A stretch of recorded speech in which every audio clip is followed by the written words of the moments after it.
Classes. बच्चों, मैं अपने प्रीवियस लेक्चर में आपको नागरिक शास्त्र पार्ट 4 संस्थाओं के कामकाज चैप्टर में संसद और उसके कार्यों के बारे में बता रही थी। आज मैं इसी चैप्टर को कंटिन्यू करने जा रही हूँ और आज मैं बात करूंगी संसद के 2 सदन। तो बच्चों, बात करते हैं कि जैसा कि आप जानते हो कि लोकतंत्र में संसद जो है हमारी, जिसको कि व्यवस्थापिका कहा जाता है, बहुत ही महत्वपूर्ण भूमिका निभाती है। तो अधिकांश बड़े देशों में संसद के भूमिका और अधिकारों को 2 भागों में विभक्त किया जाता है। तो इन्हीं भागों को हम लोग क्या कहते हैं? चैम्बर बोलते हैं। क्या बोलते हैं बच्चों? चैम्बर या सदन, हाउस बोलते हैं। तो बच्चों, 2 सदन है संसद की। लोकसभा, जिसको संसद का निम्न सदन भी कहते हैं, इसके सदस्य जनता द्वारा प्रत्यक्ष रूप से चुने जाते हैं और जनता की तरफ से अधिकारों का प्रयोग करते हैं। ठीक है बच्चों। दूसरा सदन हमारा आता है राज्यसभा, जिसे संसद का उच्च सदन भी कहा जाता है। इसके सदस्यों का चुनाव अप्रत्यक्ष रूप से होता है और ये संसद के कुछ विशेष कार्य करते हैं। तो बच्चों, भारत का राष्ट्रपति भी संसद का अंग होता है। भारत का राष्ट्रपति भी संसद का अंग होता है। ये किसी भी सदन का सदस्य नहीं होता है, लेकिन इसके हस्ताक्षर तथा सहमति के बाद ही कोई कानून पारित तथा लागू होता है। ठीक है बच्चों। अब हम बात करने जा रहे हैं संसद के पहले सदन के बारे में, लोकसभा।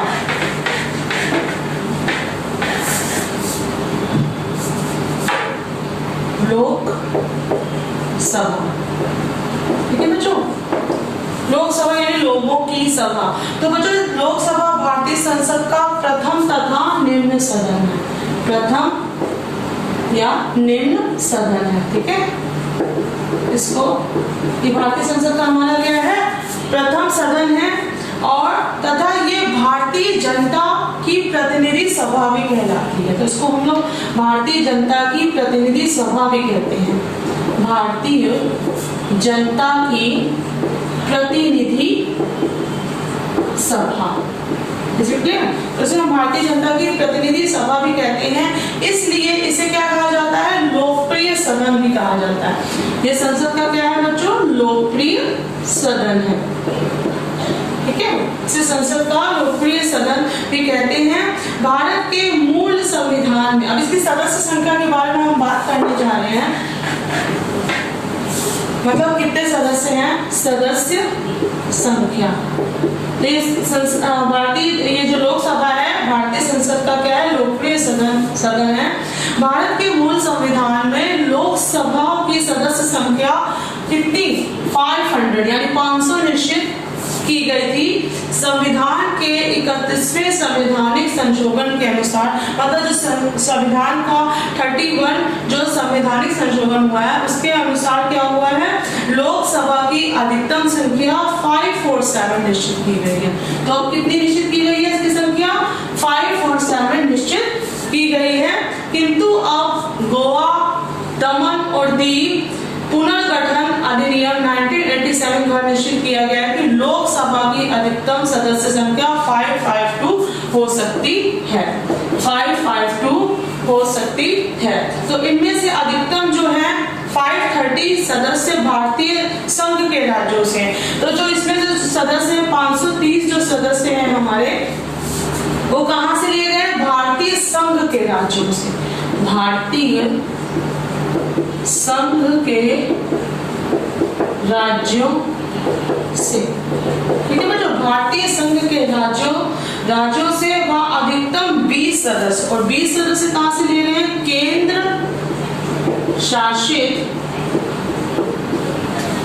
शासित क्षेत्रों से निर्वाचित किए जाएंगे। केंद्र शासित क्षेत्रों से निर्वाचित किए जाएंगे। तथा 2 सदस्य जो है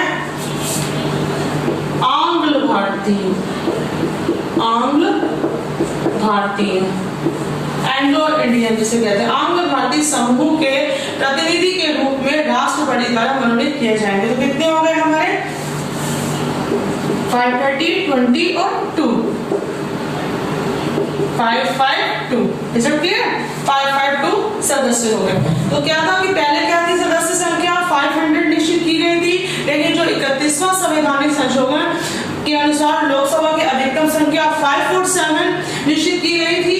किंतु अब गोवा, दमन, दीव पुनर्गठन 1987 द्वारा निश्चित किया गया है कि लोकसभा की अधिकतम संख्या कितनी होगी, 552 होगी। ठीक है बच्चों, 552 में 530 जो सदस्य हैं वो भारतीय संघ के राज्यों से निर्वाचित किए जाएंगे, 20 सदस्य भारत के केंद्र शासित क्षेत्रों से निर्वाचित किए जाएंगे और 2 सदस्य क्या होंगे बच्चों, एंग्लो इंडियन आंग्ल भारतीय समूह के प्रतिनिधि के रूप में राष्ट्रपति द्वारा मनोनीत किए जाएंगे। तो उनको कौन मनोनीत करेगा, राष्ट्रपति मनोनीत करेगा। उनको मिलाकर हमारी कितनी संख्या होगी, 552 संख्या होगी। तो बच्चों हम बात करते हैं कि सदस्यों की योग्यताओं के बारे में, मतलब लोकसभा का सदस्य होने के लिए क्या योग्यताएं होना आवश्यक है। योग्यताएं, ठीक है बच्चों, सबसे पहले योग्यता है भारत का नागरिक हो, भारत का नागरिक हो, he is a citizen of India। दूसरा है वे संघ अथवा राज्य सरकार के किसी भी लाभ के पद पर नियुक्त न हो, मतलब संघ अथवा राज्य सरकार के किसी भी लाभ के पद पर ना हो। इसे क्लियर, संघ अथवा राज्य सरकार के किसी भी लाभ के पद पर ना हो। थर्ड है वो पागल व दिवालिया ना हो, वह पागल व दिवालिया ना हो। ठीक है बच्चों। फोर्थ है संसद द्वारा निर्धारित सभी योग्यताओं को पूरा करता हो, संसद के द्वारा किसी अन्य कानून के आधार पर अयोग्य न घोषित किया गया हो। तो ये सब हमारे क्या है, लोकसभा के सदस्य होने की क्या योग्यताएं होनी चाहिए, भारत का नागरिक हो, संघ अथवा राज्य सरकार के किसी भी लाभ के पद पर नियुक्त न हो, वह पागल अथवा दिवालिया न हो, संसद के द्वारा किसी अन्य कानून के आधार पर अयोग्य न घोषित किया गया हो। तो बच्चों आंग्ल भारतीय का अर्थ होता है, ये मैं बताने जा रही हूँ कि आंग्ल भारतीय क्या होते हैं। एंग्लो इंडियन, आंग्ल भारतीय, जो संसद लोकसभा के जो 2 सदस्य आंग्ल भारतीय समूह से निर्वाचित किए जाते हैं राष्ट्रपति के द्वारा, तो उसका होता है कि आंग्ल भारतीय ऐसा व्यक्ति होता है जिसके पितृ परंपरा में कोई पुरुष या पिता यूरोपीय मूल का हो, मतलब उसकी पैतृक परंपरा में कोई भी पुरुष या पिता मतलब क्या हो, यूरोपीय संस्कृति का हो, या जो भारत के राज्य क्षेत्र की सीमा में क्या हो, आदिवासी हो, साथ ही ऐसे माता पिता से जन्मा हो या जन्मा था जो साधारणतः स्थायी निवासी रहे, मतलब जो वहां के परमानेंट मेंबर्स रहे हो। तो ये हमारा क्या होता है, ये हमारे आंग्ल भारतीय कहलाते हैं। ठीक है बच्चों, अब हम इसकी बात करने जा रहे हैं लोकसभा का निर्वाचन कैसे होता है। निर्वाचन, ठीक है, हम बात करने जा रहे हैं निर्वाचन। तो लोकसभा के सदस्यों का निर्वाचन प्रत्यक्ष रूप से गुप्त मतदान प्रणाली द्वारा व्यस्त मताधिकार के आधार पर होता है। प्रत्यक्ष रूप से गुप्त मतदान प्रणाली द्वारा व्यस्त मताधिकार यानी यूनिवर्सल एडल्ट फ्रेंचाइजी, जैसा कि मैंने बताया कि व्यस्त मताधिकार क्या होता है, 18 वर्ष से अधिक आयु के व्यक्तियों को वोट देने का अधिकार होता है और सभी के वोटों का क्या होता है, समान मूल्य होता है, बिना किसी धर्म, भाषा, जाति, लिंग और वर्ण के आधार पर किसी के साथ किसी भी प्रकार का कोई भेदभाव नहीं किया जा सकता। एक व्यक्ति एक वोट, एक वोट एक मत। Is it clear? तो इसके सदस्यों का निर्वाचन कैसे होता है, प्रत्यक्ष रूप से होता है, गुप्त मतदान प्रणाली द्वारा व्यस्त मताधिकार के आधार पर होता है। 5 लाख से 7.5 लाख की जनसंख्या के आधार पर सदस्य चुना जाता है और समस्त देश को लगभग समान जनसंख्या वाले निर्वाचित क्षेत्रों में बांट दिया जाता है। तो लोकसभा के सदस्यों के निर्वाचन में भारत के प्रत्येक आयु कितनी होनी चाहिए, 18 वर्ष। 18 वर्ष प्राप्त नागरिक को क्या होता है, वोट देने का अधिकार होता है। तो हमारे जो भारत के सदस्यों के निर्वाचन में क्या होता है, कितनी आयु होनी चाहिए, 18 वर्ष की आयु होनी चाहिए वोट देने के लिए। प्रारंभ में 21 वर्ष की आयु प्राप्त व्यक्ति समझा जाता था, किंतु 61 संविधान संशोधन द्वारा अब ये आयु वर्ष से घटाकर 18 वर्ष कर दी गई है। तो अब हम बात करते हैं कि लोकसभा का कार्यकाल मतलब कितने समय का होता है। कार्यकाल इज इट क्लियर? तो हम बात करते हैं कि लोकसभा का कार्यकाल होता है बच्चों 5 वर्ष का, 5 इयर्स का, ठीक है। परंतु मंत्रिपरिषद की सिफारिश पर राष्ट्रपति इससे 5 वर्ष से पूर्व भी भंग कर सकता है। मतलब राष्ट्रपति को यह अधिकार होता है कि वो समय से पहले भी इसको भंग कर सकता है। संकटकालीन स्थिति में लोकसभा का कार्यकाल एक बार में संसद द्वारा 1 वर्ष के लिए बढ़ाया भी जा सकता है। मतलब कोई इमरजेंसी होने पर भी इसका कार्यकाल को बढ़ाया भी जा सकता है और इसके कार्यकाल को घटाया भी जा सकता है। अब हम बात करते हैं लोकसभा के पदाधिकारी। लोकसभा के पदाधिकारी, तो बच्चों लोकसभा के पदाधिकारियों में लोकसभा के 2 पदाधिकारी होते हैं, अध्यक्ष जिसे स्पीकर कहते हैं तथा उपाध्यक्ष जिसे डिप्टी स्पीकर कहते हैं। अध्यक्ष तथा उपाध्यक्ष, अध्यक्ष उपाध्यक्ष, ठीक है बच्चों। इसे हम लोग स्पीकर भी बोलते हैं, speaker deputy speaker, is it clear? Speaker deputy speaker, ठीक है बच्चों। इस स्पीकर और डिप्टी स्पीकर का चुनाव क्या होता है? इस स्पीकर और डिप्टी स्पीकर का चुनाव संसद में चुनाव जीतकर आए सांसदों द्वारा किया जाता है। मतलब ये जो हमारे स्पीकर और डिप्टी स्पीकर होते हैं संसद में जो चुनाव जीत जाते हैं उन सांसदों द्वारा किया जाता है। स्पीकर द्वारा लोकसभा की कार्यवाही प्रारंभ की जाती है। अध्यक्ष यानी स्पीकर की अनुपस्थिति में उसके कार्य को कौन संभालता है? उपाध्यक्ष यानी डिप्टी स्पीकर संभालता है। तो लोकसभा अध्यक्ष या उपाध्यक्ष को जब चाहे प्रस्ताव पारित करके अपने पद से हटा सकती है, ठीक है बच्चों। तो ये हमारे क्या हो गए लोकसभा के पदाधिकारी को।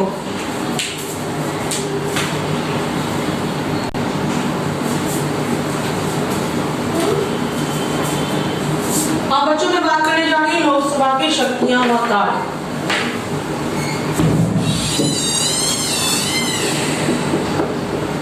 लोकसभा की शक्तियां व कार्य, इज इट क्लियर? लोकसभा की शक्तियां व कार्य। तो हम बात करते हैं कि सबसे पहला होता है विधायी शक्तियां, विधायी शक्तियां, ठीक है बच्चों। तो लोकसभा का मुख्य विधायी कार्य होता है देश के लिए कानून बनाना। तो लोकसभा का क्या कार्य होता है? देश के लिए कानून बनाना, टू मेक लॉस। लोकसभा विधेयकों को पारित करके राज्यसभा के पास तथा राज्यसभा से भी पारित होकर राष्ट्रपति के पास भेजा जाता है। अगर विधेयक पर मतभेद होता है तो संसद के दोनों सदन क्या होते हैं? संयुक्त रूप से उसे पारित करते हैं। तो लोकसभा का क्या कार्य है? विधायी शक्तियों का कार्य है। मतलब मुख्य विधायी कार्य क्या है? देश के लिए कानून बनाना। दूसरा क्या है बच्चों? वित्तीय शक्तियां, वित्तीय शक्तियां,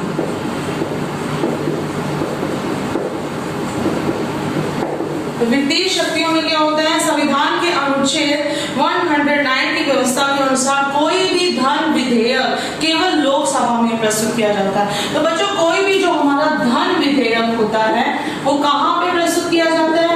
संसद के किस सदन में प्रस्तुत किया जाता है? लोकसभा में, ठीक है? लोकसभा में प्रस्तुत किया जाता है, राज्यसभा में नहीं। लोकसभा द्वारा पारित वित्त विधेयक राज्यसभा में उसकी सिफारिशों के लिए भेजा जाता है। राज्यसभा द्वारा मतलब जो लोकसभा में जो विधेयक आता है राज्यसभा में क्या होता है? 14 दिनों की अवधि में लोकसभा को वापस लौटाना पड़ता है। मतलब सिर्फ 14 डेज के लिए ये जो विधेयक होता है राज्यसभा के पास जाता है और 14 डेज के बाद राज्यसभा को इस विधेयक को क्या करना होता है? लोकसभा को वापस लौटाना होता है। लोकसभा पर यह बात निर्भर करती है कि वे राज्यसभा द्वारा दी गई सिफारिशों को स्वीकार करे या ना करे। अगर धन विधेयक यदि 14 दिनों की अवधि में राज्यसभा द्वारा नहीं लौटाया जाता तो इस अवधि की समाप्ति पर वह विधेयक दोनों सदनों द्वारा पारित मान लिया जाएगा। मतलब 14 डेज के बाद अगर ये विधेयक लोकसभा में नहीं लौटाया जाता तो दोनों सदन यानी लोकसभा और राज्यसभा के द्वारा इस विधेयक को क्या हो जाएगा? स्वीकृति दे दी जाएगी। तो इस पर स्पष्ट है कि राष्ट्र के धन पर लोकसभा को अंतिम निर्णय करने का अधिकार, मतलब कि जो हमारी कंट्री का जो वेल्थ है उस पर फाइनल डिसीजन कौन लेती है? लोकसभा लेती है। नेक्स्ट आता है बच्चों निर्वाचन संबंधी शक्तियां। निर्वाचन संबंधी शक्तियां, निर्वाचन संबंधी शक्तियां। तो लोकसभा के जो सदस्य राष्ट्रपति, उपराष्ट्रपति, अध्यक्ष व उपाध्यक्ष के निर्वाचन में भाग लेते हैं। इस प्रकार लोकसभा को क्या होता है? निर्वाचन संबंधी अधिकार भी प्राप्त है। नेक्स्ट आता है बच्चों कार्यपालिका संबंधी शक्तियां। कार्यपालिका संबंधी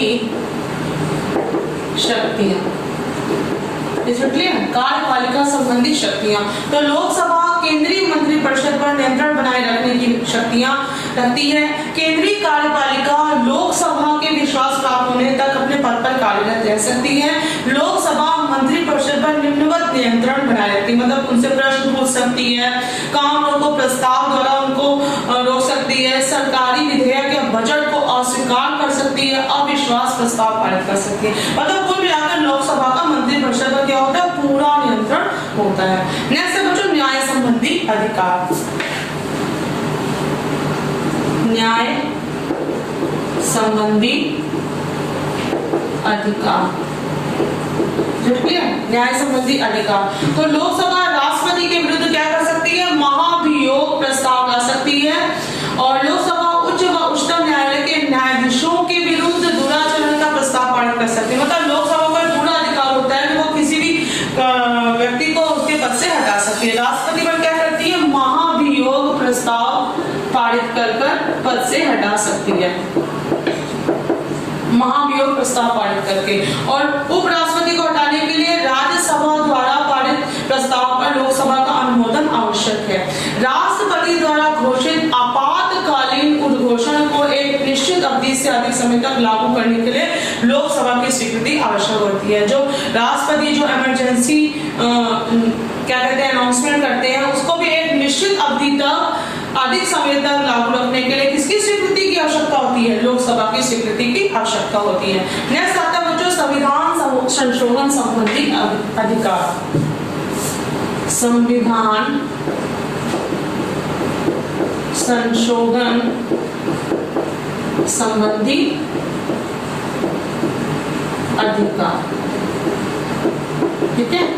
संविधान संशोधन संबंधी अधिकार। तो लोकसभा को संविधान में संशोधन करने संबंधी शक्तियां भी प्राप्त हैं। ये कार्य लोकसभा बहुमत से संपन्न करती है। तो जनता का प्रतिनिधि सदन होने के कारण लोकसभा संसद का सबसे महत्वपूर्ण और लोकप्रिय सदन है। व्यवहार में लोकसभा ही क्या है? संसद है, ठीक है बच्चों।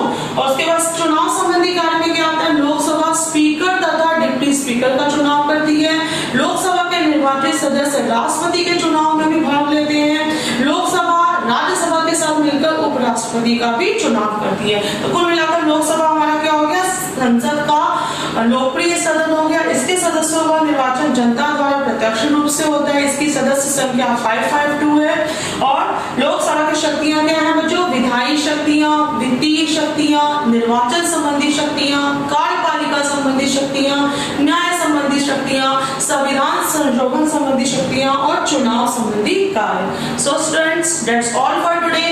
I will continue this chapter in my next video.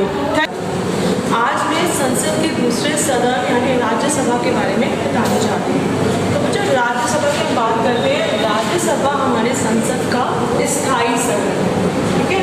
और ये राज्यों का प्रतिनिधित्व करती है। तो राज्यसभा क्या है? संसद का स्थायी सदन है तथा राज्यों का प्रतिनिधित्व करती है। अब हम बात करते हैं इसके सदस्यों की संख्या के बारे में। तो बच्चों वर्तमान में राज्यसभा में 245 सदस्य, ठीक है, जिसमें से हमारे 233 सदस्य राज्यों और केंद्र शासित प्रदेशों से लिए गए हैं। और जो हमारे 12 सदस्य हैं वो राष्ट्रपति द्वारा मनोनीत किए गए हैं, जो कि कला, साहित्य, विज्ञान और समाज सेवा जैसे क्षेत्रों से संबंधित है। तो जैसे मैंने आपको बताया था कि लोक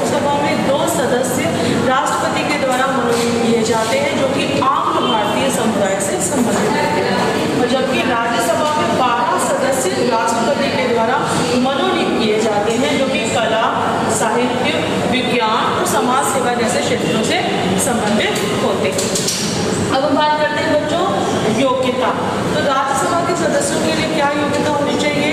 वह भारत का नागरिक हो, उसकी आयु 30 वर्ष, आयु कितनी होनी चाहिए बच्चों? 30 वर्ष की आयु पूरी कर चुका हो, ठीक है। वह राज्य अथवा केंद्र सरकार के किसी भी लाभ के पद पर नियुक्त नहीं होना चाहिए, वह पागल व दिवालिया नहीं होना चाहिए और संसद द्वारा निर्धारित सभी योग्यताओं को पूरा करता है। तो लोकसभा के सदस्यों की संख्या, लोकसभा के सदस्यों की आयु कितनी होनी चाहिए? 25 ईयर्स और राज्यसभा के सदस्यों की आयु होनी चाहिए 30 ईयर्स, ठीक है बच्चों। अब हम बात करते हैं इसका निर्वाचन। तो आनुपातिक प्रतिनिधित्व प्रणाली के द्वारा एकल संक्रमणीय मत द्वारा राज्यसभा के सदस्यों का निर्वाचन किया जाता है। लोकसभा के सदस्यों का निर्वाचन प्रत्यक्ष रूप से व्यस्त मताधिकार के आधार पर किया जाता है, जबकि राज्यसभा के सदस्यों का निर्वाचन आनुपातिक प्रतिनिधित्व प्रणाली के द्वारा एकल संक्रमणीय मत द्वारा किया जाता है, ठीक है बच्चों। अब हम बात करते हैं राज्यसभा के पदाधिकारियों के बारे में। तो राज्यसभा के 2 पदाधिकारी होते हैं, सभापति और उपसभापति।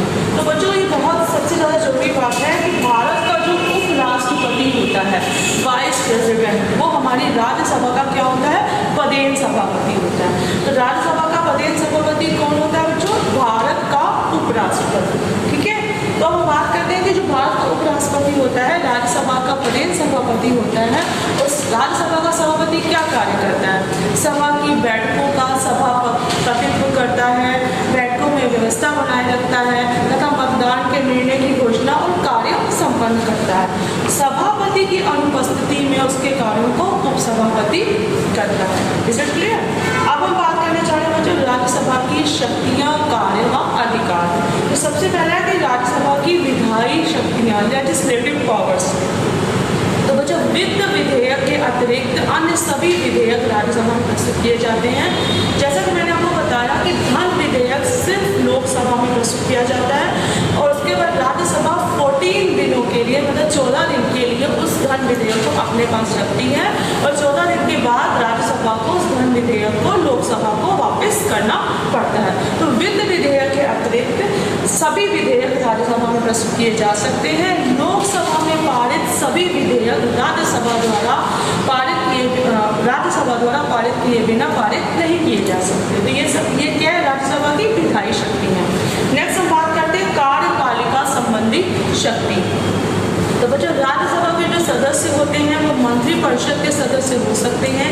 राज्यसभा प्रश्न पूछकर तथा वाद विवाद के माध्यम से कार्यपालिका को यानी मंत्रिपरिषद को नियंत्रित कर सकती है, ठीक है। लेकिन मंत्रिपरिषद को हटाने का अधिकार राज्यसभा को नहीं है।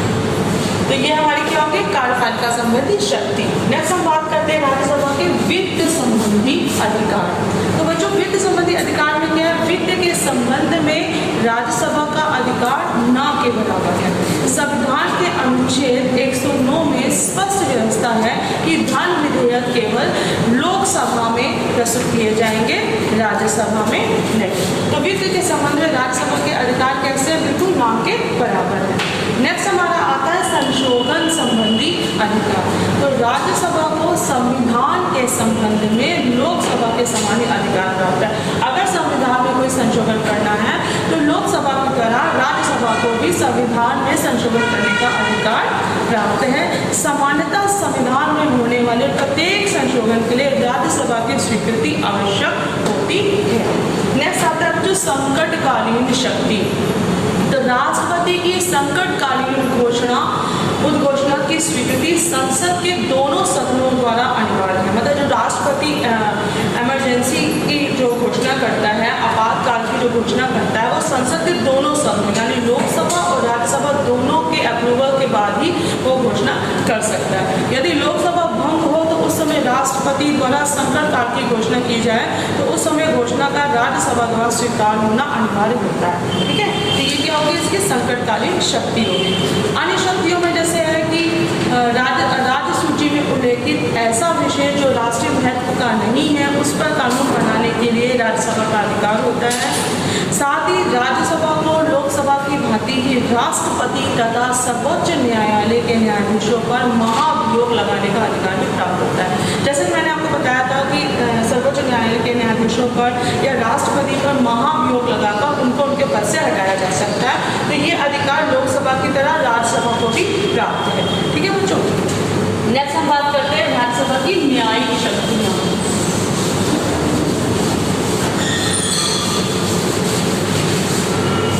न्यायिक शक्ति,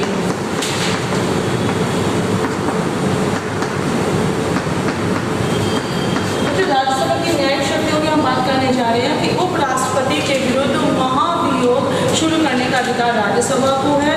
राज्यसभा लोकसभा के साथ मिलकर विशेष न्यायालयों की स्थापना कर सकती है।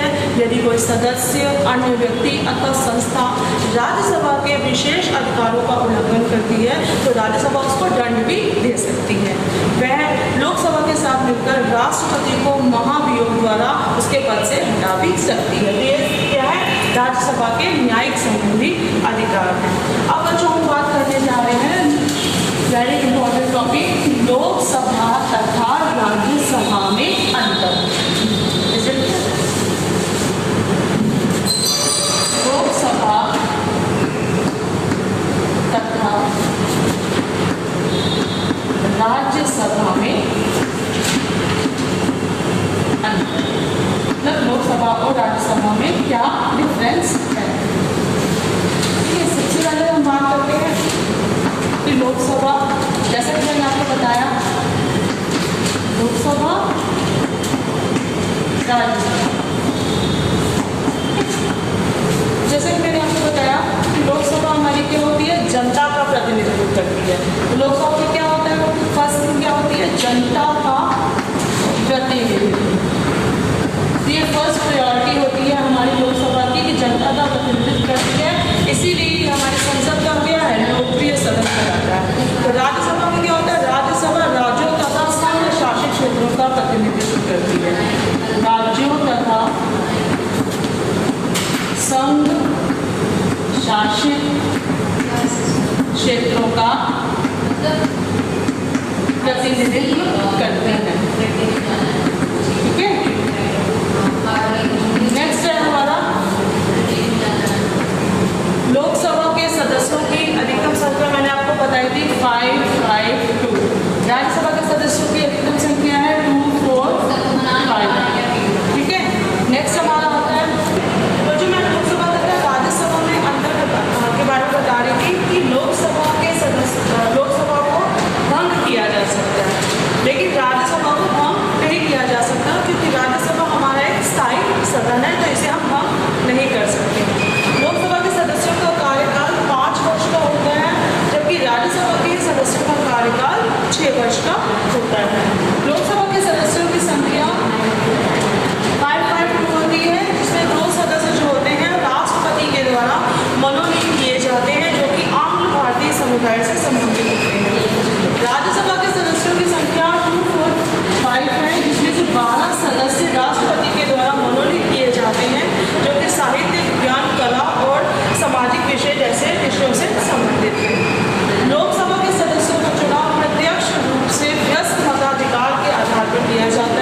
लोकसभा, राज्यसभा संसद का उच्च सदन होता है, लोकसभा संसद का निम्न सदन होता है। और संसद के 3 अंग होते हैं, तो राष्ट्रपति, राज्यसभा और लोकसभा। अब हम सरकार के दूसरे अंग के बारे में बात करने जा रहे हैं, राजनीतिक कार्यपालिका यानी यूनियन एग्जीक्यूटिव। तो भारत की दूसरी सबसे महत्वपूर्ण संस्था है राजनीतिक कार्यपालिका या संघीय कार्यपालिका। इस प्रकार केंद्रीय सरकार की कार्यपालिका को ही संघीय कार्यपालिका कहा जाता है। संघीय कार्यपालिका के भी अनेक रूप हैं, जिसमें हमारे राष्ट्रपति, उपराष्ट्रपति, प्रधानमंत्री तथा मंत्रिपरिषद आदि।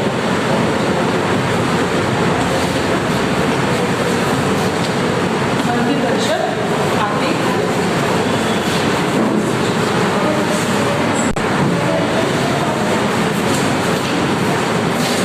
जो किसी भी सरकार के विभिन्न स्तरों पर काम करने वाले अधिकारी ही विभिन्न के फैसले करते हैं, लेकिन ये नहीं कहा जा सकता कि जनता द्वारा दिए गए सभी फैसले इसके द्वारा किए जाते हैं। जो अधिकारी किए जाते हैं, इन्हीं अधिकारियों के द्वारा लिए जाते हैं। तो किसी भी सरकार की नीतियों को कार्य रूप देने के कारण इन्हें क्या कहा जाता है?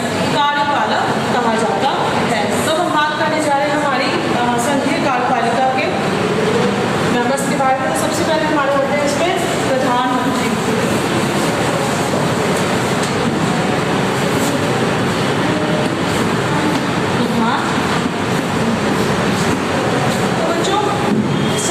संसदीय शासन प्रणाली के अंतर्गत प्रधानमंत्री का बहुत ही महत्वपूर्ण स्थान होता है। जैसे कि आपको पता है कि हमारे भारत की संसदीय शासन प्रणाली है, तो भारत में भी संसदीय शासन प्रणाली है। अतः इस देश में प्रधानमंत्री का पद बहुत ज़्यादा अधिक होता है। या राष्ट्रपति केवल नाम मात्र का प्रधान होता है, लेकिन जो वास्तविक सत्ता होती है वो प्रधानमंत्री के हाथ में होती है। तो अब बात करते हैं कि प्रधानमंत्री की नियुक्ति कैसे की जाती है। तो जो भारत का जो राष्ट्रपति होता है वो प्रधानमंत्री की नियुक्ति करता है। प्रधानमंत्री की नियुक्ति करता है, तो लोकसभा में बहुमत दल के नेता को राष्ट्रपति प्रधानमंत्री नियुक्त करता है। तो लोकसभा में जिस दल को बहुत ज़्यादा मत मिलते हैं उसको राष्ट्रपति प्रधानमंत्री नियुक्त करता है। तो राष्ट्रपति राज्यसभा के सदस्य को भी प्रधानमंत्री नियुक्त कर सकता है। यदि राष्ट्रपति चाहे तो किसी ऐसे व्यक्ति को भी प्रधानमंत्री नियुक्त कर सकता है जो कि उस समय किसी भी सदन का सदस्य ना हो। मतलब अगर यदि लोकसभा में किसी दल को बहुमत प्राप्त भी नहीं होता है तो अपने विवेक से राष्ट्रपति किसी ऐसे व्यक्ति को प्रधानमंत्री नियुक्त कर सकता है जिसके विषय में वह बिल्कुल आश्वस्त हो जाए कि वह सरकार का गठन कर सकता है और अपना बहुमत सदन में सिद्ध कर सकता है। तो कुल मिलाकर संसदात्मक शासन प्रणाली में कार्यपालिका की वास्तविक शक्तियाँ किसके हाथ में होती हैं? प्रधानमंत्री के हाथ में होती है। वही मंत्रिपरिषद का निर्माण करता है। समस्त निर्णय प्रधानमंत्री की सहमति से लिए जाते हैं। तो राष्ट्रपति प्रधानमंत्री की नियुक्ति करता है और प्रधानमंत्री मंत्रिपरिषद का निर्माण करता है। अब हम बात करने जा रहे हैं प्रधानमंत्री की कार्यवाहक शक्ति। प्रधानमंत्री की कार्यवाहक शक्तियाँ, सबसे पहले जो है मंत्रिपरिषद का निर्माता। मंत्रिपरिषद का जो हमारे भारत का जो प्रधानमंत्री है, राष्ट्रपति प्रधानमंत्री की नियुक्ति करता है। तत्पश्चात प्रधानमंत्री अपने मंत्रिमंडल के सदस्यों के नामों की सूची राष्ट्रपति के पास भेजता है। तो क्या होगा कि ये हमारे मंत्रिपरिषद का निर्माता हो गया। सेकंड है कार्यपालिका का वास्तविक प्रधान। कार्यपालिका का वास्तविक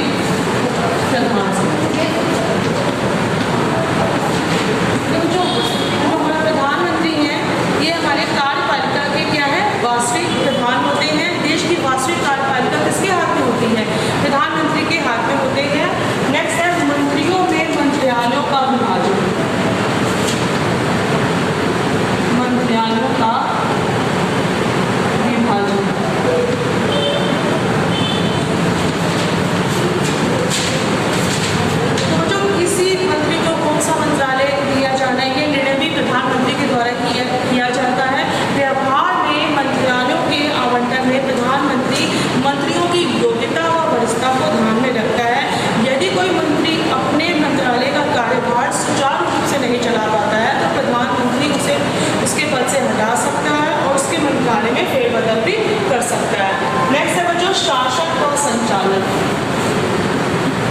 शासन का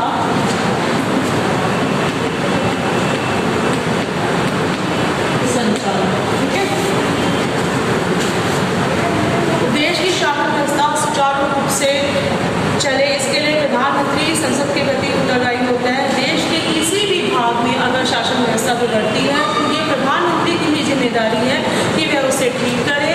देश के शासन को ठीक करने के लिए प्रधानमंत्री उचित कदम उठा सकता है। नेक्स्ट है बच्चों, राष्ट्रपति और मंत्रिपरिषद के बीच संपर्क यानी कड़ी। राष्ट्रपति और मंत्रिपरिषद के बीच